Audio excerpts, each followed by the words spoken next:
project relating to people. His project was on septuagenarians.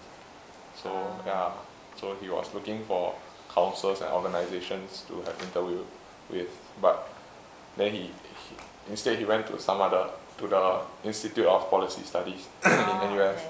So he told me maybe you can try this out. So okay, I give it a shot. Okay. So would I know what actually C3A does, the day-to-day affair? Okay, we're a council that's set up by MCYS in 2007. Our main role, I'd say, is to promote a positive mindset about aging and about seniors. And so we broadly call this part of the work promoting active aging. Then, so that's largely the public education work that we do. But we also have a division here that looks like nurturing the silver market. So looking at getting businesses interested to develop senior-friendly products or services. And in the process, well, there is a need to also professionalize the sector with knowledge of, say, gerontology, for example, or what sort of programs would be good for seniors to help them age well in the community, or keep their different mental faculties, or their social wellness, emotional wellness, even vocational wellness, So that's what we do lah. Essentially, we are a promotional agency, and we are a catalyst.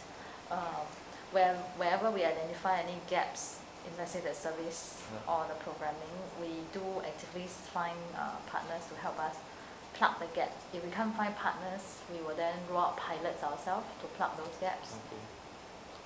Okay.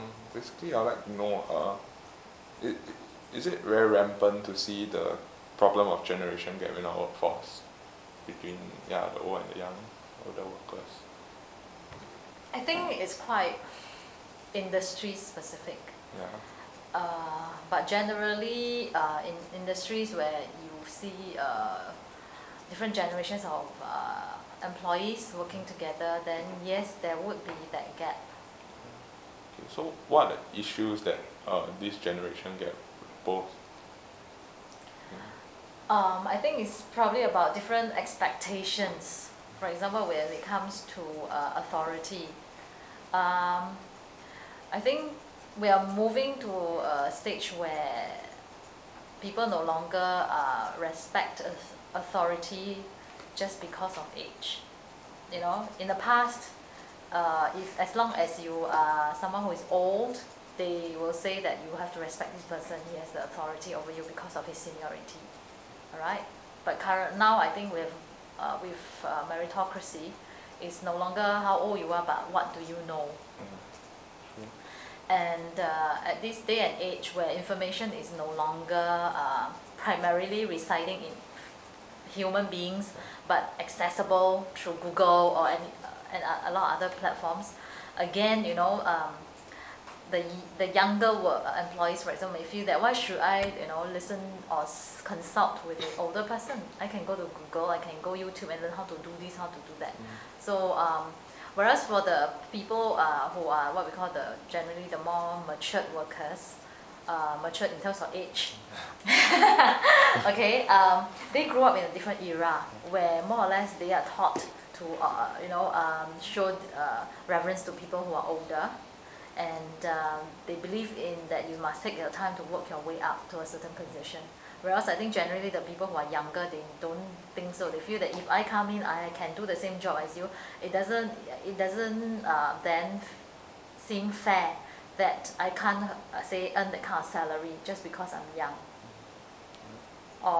And people also find it hard in terms of life experiences. And I think the upbringing and also the whole environment that they grew up with. For example, the young and old find it hard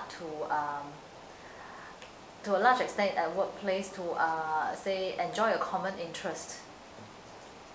If the workplace doesn't have a lot of so-called activities that geared towards bonding employees.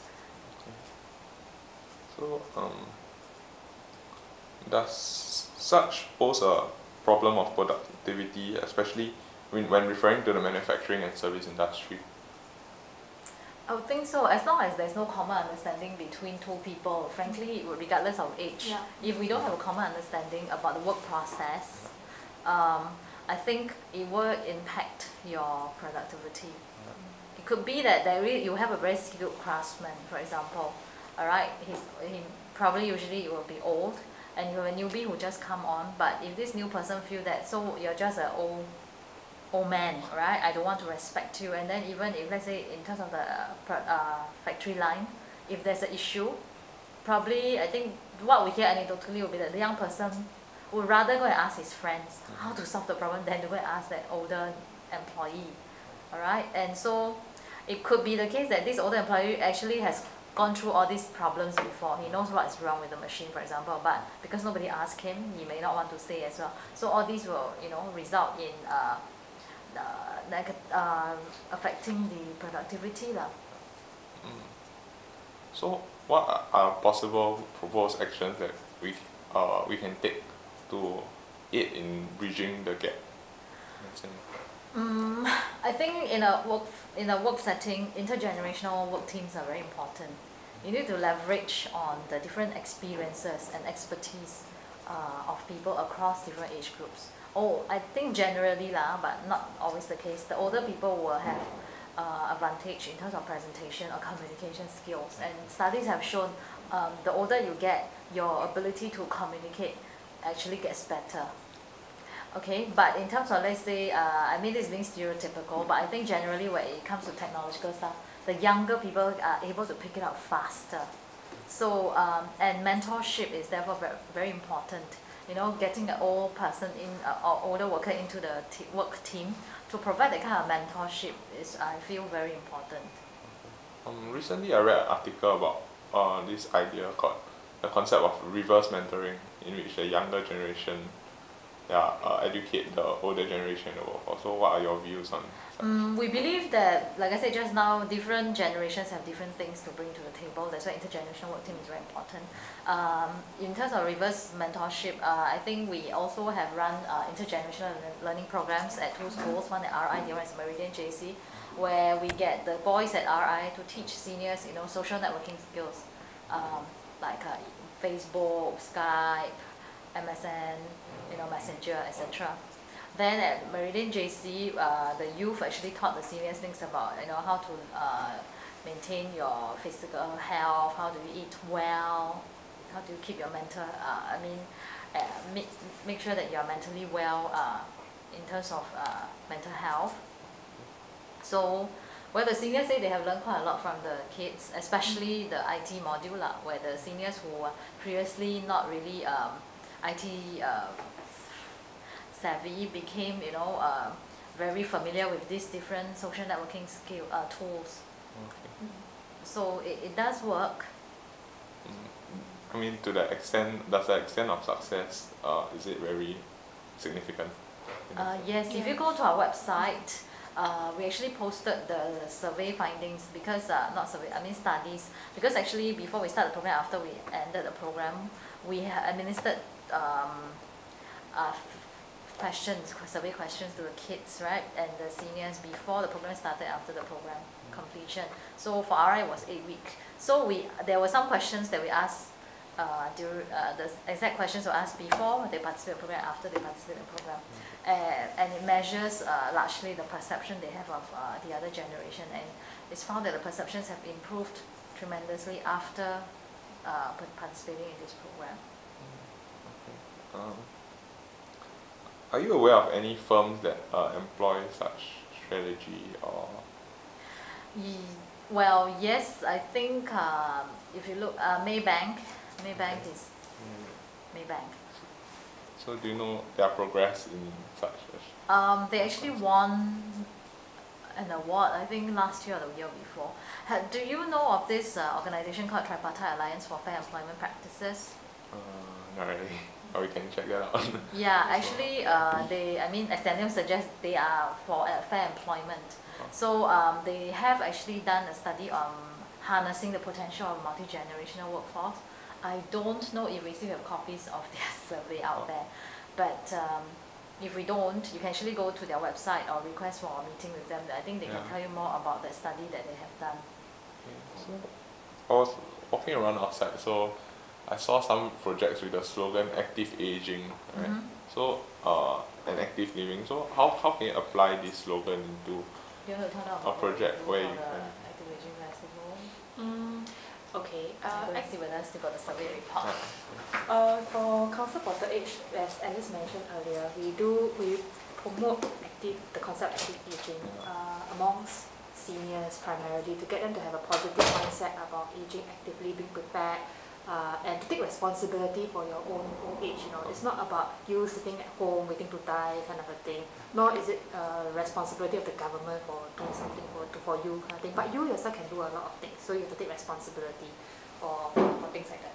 So active aging, one of the key public education initiatives that we do is called the Active Aging Festival. We run that annually.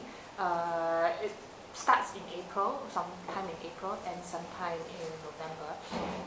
In the Active Aging Festival, maybe this one will pass your copy. So in the Active Aging Festival over down here, it comprises 5 events. Okay, so the first event is the Active Aging Carnival. The first one. Carnival always kicks off the festival. The Carnival is a time where we showcase various interest groups in Singapore that actually have programs and activities for seniors. Because a lot of times when you tell seniors that, you should go and do something, age more actively, they always say, yeah, I know it's important. But then the major excuse most of the time is that, I don't know what to do there, I don't know where to go there. So for the Carnival, what we do is we bring all these partners that have this kind of program activities together under one roof, so that if you are a senior and you come to this place, there are lots of activities that are going to tell me you don't know lah, and that kind of thing, see? So this also helps us to publicize these partners to the seniors and help them to gain membership. So that is one of the purposes of Active Aging Carnival. And in Active Aging Carnival, we also normally have a lot of physical activities that seniors never have thought that they could do. Activities like rock climbing, we've done zog ball, we've done obstacle course, we've done reverse bungee, we've done flying fox. Things that you would think normally is for the youth, right? But seniors can do it too. And the purpose of having this kind of physical activities down there, it's not just something that looks nice, but when the seniors do it, they realize that they can do it, they're no different from the youngsters. It's a mindset change. It helps to change the mindset of those who participate in it. And then if you are the on-local, like say you have the family members who brought these seniors to the thing, and then they try it, then you also realize that, hey, they can do it too. So it changes mindset of the viewers as well. So the Active Aging Carnival is mainly to do that, to show people there are a lot of products and services out there for seniors, to get people to